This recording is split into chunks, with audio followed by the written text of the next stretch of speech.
podcast. My name is Naz. I have a quick podcast for you guys.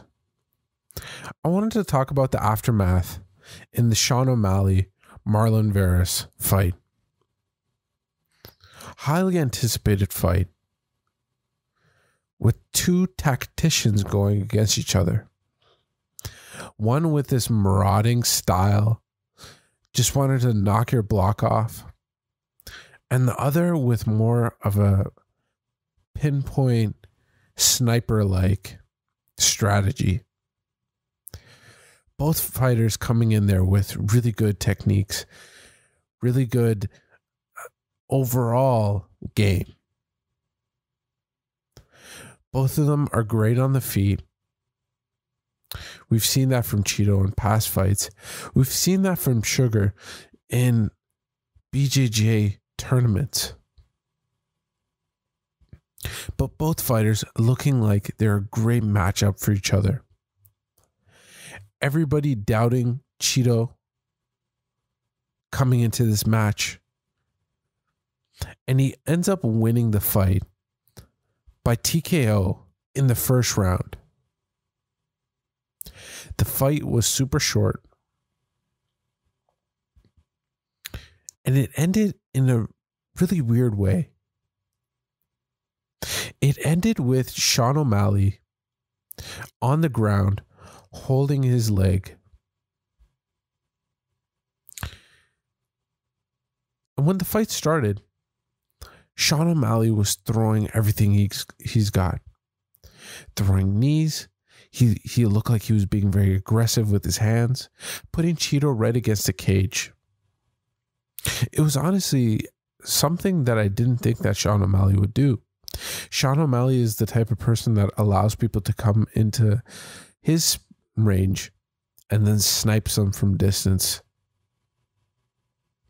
Using that 5'11" frame that he has and that amazing reach that he gains from being a 135er. But Sean O'Malley was super aggressive coming into the fight. He had Cheeto against the cage. But then when they spread apart in distance, Cheeto hit him with the 2020 kick, which is the low calf kick. Everybody in the year 2020 is using this kick.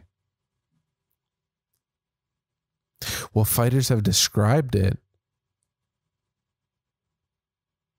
They've said that it numbs your foot. Has your foot ever fallen asleep? Of course it has. It's happened to everybody. Imagine that feeling when a man is coming right at you, trying to take away your consciousness. That's what happened to Sean O'Malley. Kudos to him. Sean O'Malley did not back down. He invited Cheeto. He said, come on, bring it on. He dropped to the ground and Cheeto hit him with some powerful ground and pound. The underdog won. This was a big, big win for Cheeto, and I'm not taking that away from him. He created this situation by hitting Sean O'Malley with that low calf kick.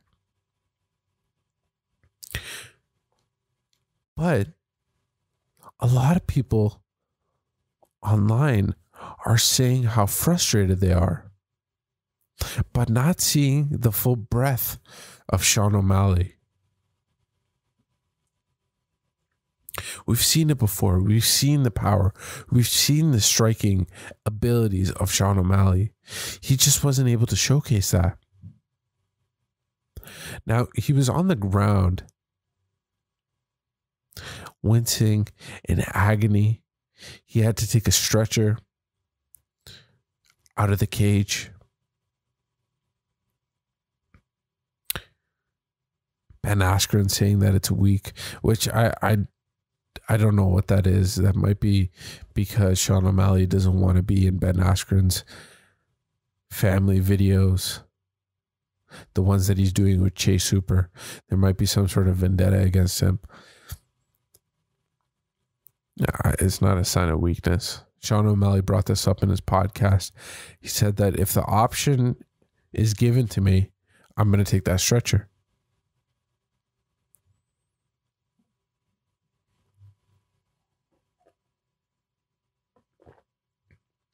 So Sean O'Malley takes the stretcher, gets onto the ambulance, and goes to the hospital.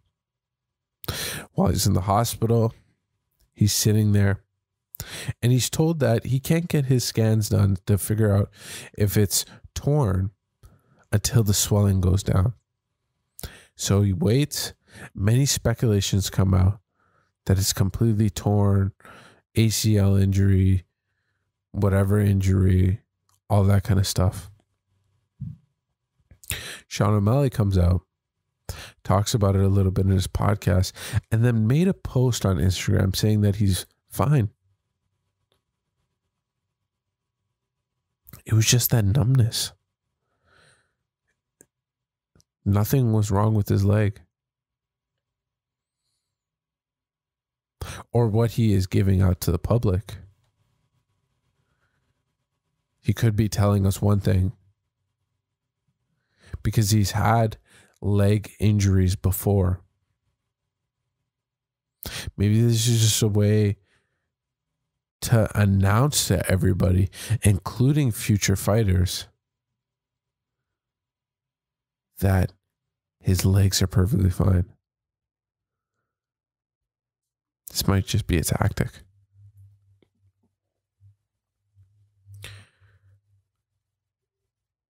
But this brings up another point.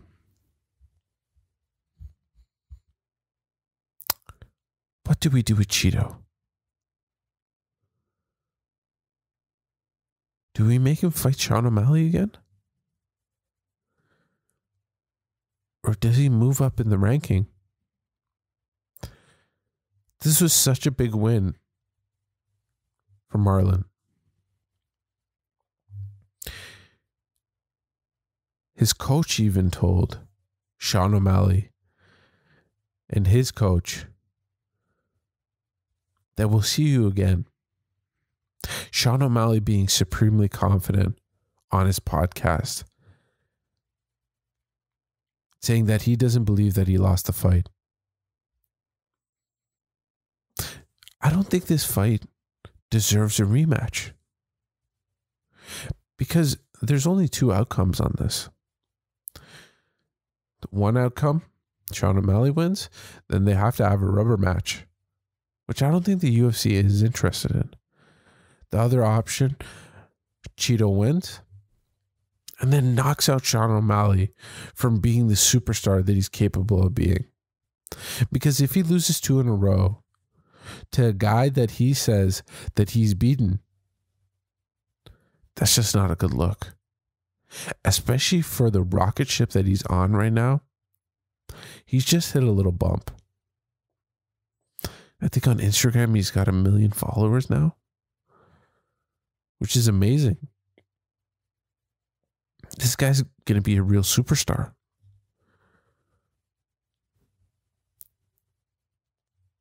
This is just a bump in the road. He's going to get the next fight under him. He's going to win it, hopefully. And then climb right back on that rocket ship.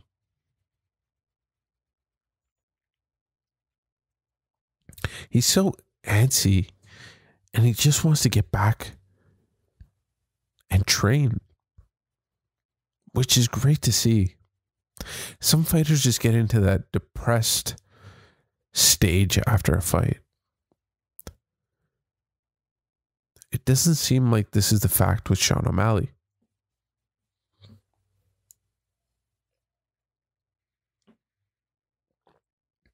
What we're seeing with Sean O'Malley now is a fighter that has a chip on his shoulder.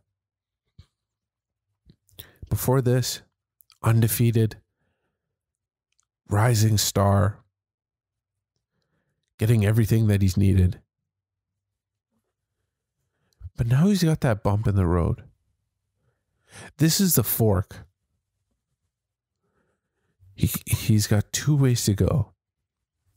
He could lose another one, or he could win. And both have different options.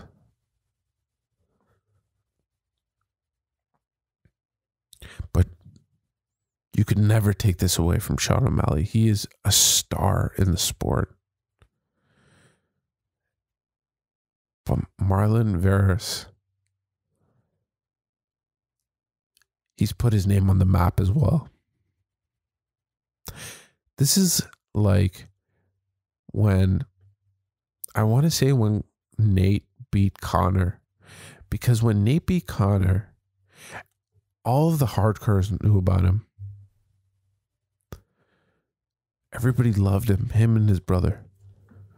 But then when he beat Conor McGregor, that brought him to a whole nother level. He was on regular TV, and he was all over the sports world. He became a superstar. His stock went up.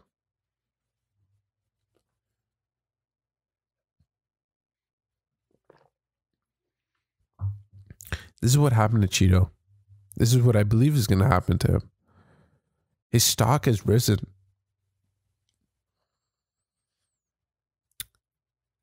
He's only going to further cement how good he is. And he can be a real star as well. Speaking different languages, catering to a different audience, being on UFC Espanol. He can be a real superstar in his own right.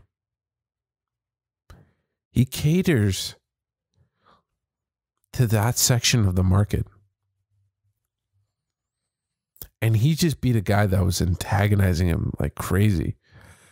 The guy had his flag dyed in his hair. He was talking a whole lot of smack to him. And he just beat him. No matter what happened, he still got the W on his record.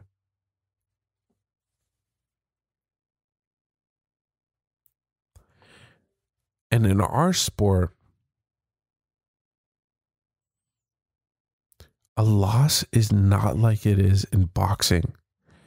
It's not like it is in any other sport, NBA, NFL, soccer, football. It's just not the same.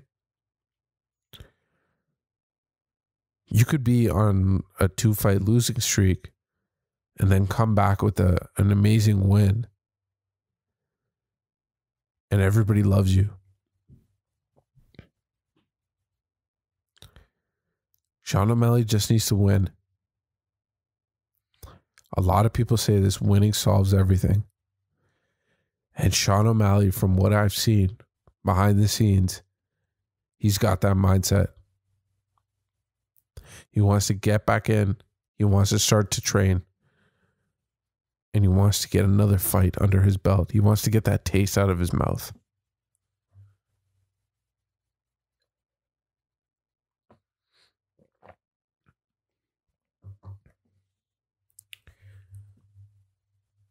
Sean O'Malley's got that winning mentality. So does Cheeto. Cheeto has that chip as well. Everybody doubted him. Everybody doubted him. Nobody thought he could win. But he did it. And you can't take it away from him. He still hit him with that low calf kick. That wicked technique. Sean O'Malley still went down. Thank God he's still okay. Thank God he's perfectly fine.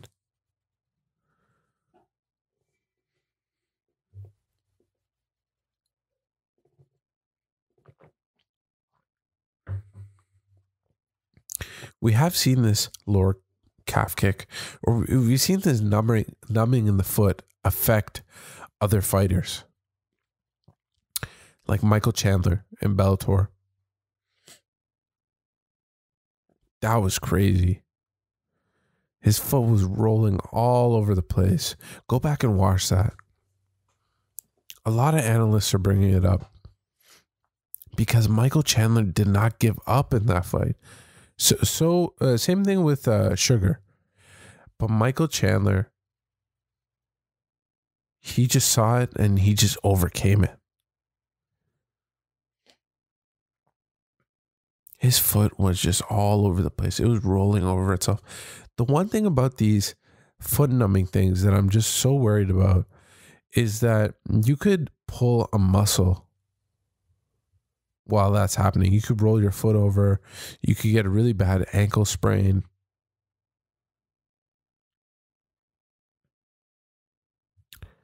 A bunch of stuff could happen. You're just moving in a way that your foot's not supposed to move. It's not designed to do that.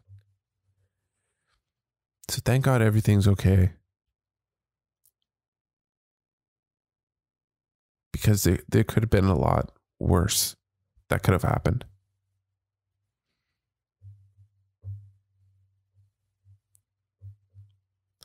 There were some other interesting notes that Sean O'Malley had in his podcast. And one of the main things that he was focusing on was he has feet wraps. He's always worn foot wraps. And he said that this time they were just super tight. Who knows if that had anything to do with it? I still do believe that Cheeto getting that low calf kick is the biggest culprit. And I'm not a doctor or anything.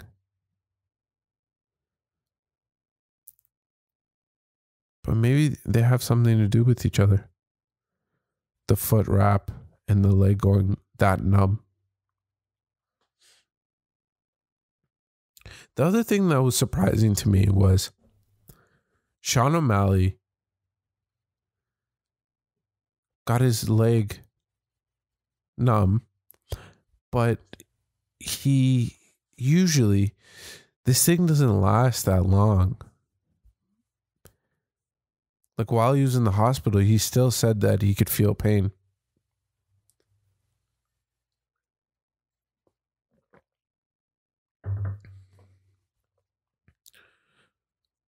Which is weird. And he said that he had swelling as well.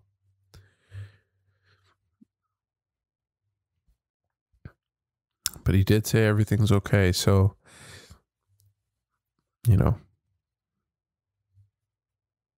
there's not much more that you can take away from that.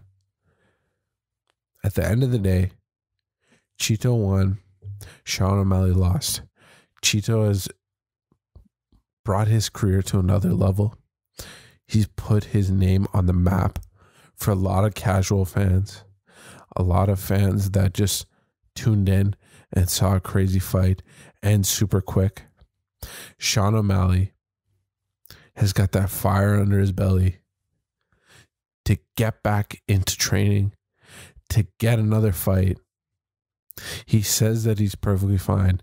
He says he can get back in there pretty quickly. So I can't wait to see both of these guys fight again. It's a great fight. The short amount of time that it had, I mean, you could see what the possibilities are. But let's see where these guys move. It's great talking about this. I appreciate you guys listening and taking the time. This has been the Body Punch Podcast. Bye.